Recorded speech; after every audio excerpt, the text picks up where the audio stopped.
ತುಂಬ ಬಿಸಿಲಿತ್ತಲ್ಲ ಅಂತ ಎಳ್ನೀರು ಕುಡಿಯೋಣ ಅಂತ ಹೋದೆ. ಯಾರೋ ಮಾತಾಡ್ಸಿದ್ರು, ಗಮನ ಕೊಡದೆ ಹಾಗೆ ಹೋದೆ. ನಿಮ್ಮ ಅಭಿಮಾನಿಗಳು ಮಾತಾಡ್ಸಿದ್ರೆ ಹಾಗೆ ಹೋಗ್ತಿರಲ್ಲ ಅಂತ ಅಂದರು.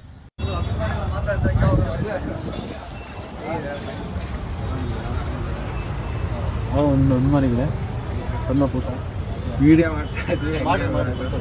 ನಿಮ್ಮ ಹೆಸರು? ಶ್ರೀಧರ್ ಅಂತ. ಈಗ ಚಾಮಯ್ಯ ಸಣ್ಣ ಪ್ರೋಗ್ರಾಮ್ ಇದೆ. ಈ ತಿಂಗಳು ರಿಲೀಸ್ ಪ್ಲಾನ್ ಬರ್ಸಕ್ಕೆ ಇದೇ ದುರ್ಗದ ಕಥೆ ಇಟ್ಕೊಂಡು ಮಾಡಿ.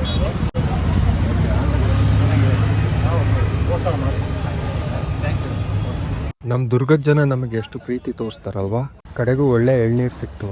ನಾನು ಅಜಯ್ ಕುಡಿದ್ವಿ. ಸಖತ್ ಸ್ವೀಟ್ ಆಗಿತ್ತು.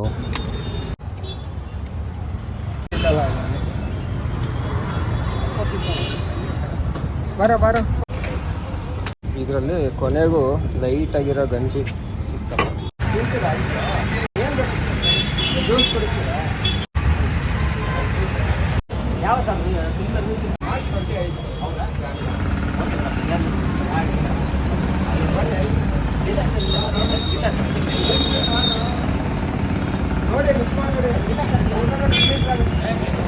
ಕೆಲಸ ಮುಗಿಸ್ಕೊಂಡು ಝೊಯ್ ಟಪಕ್ ಅಂತ ಮನೆ ಕಡೆ ನಡೆದೆ. ಮತ್ತೆ ಸಿಗೋಣ. Tata, take care.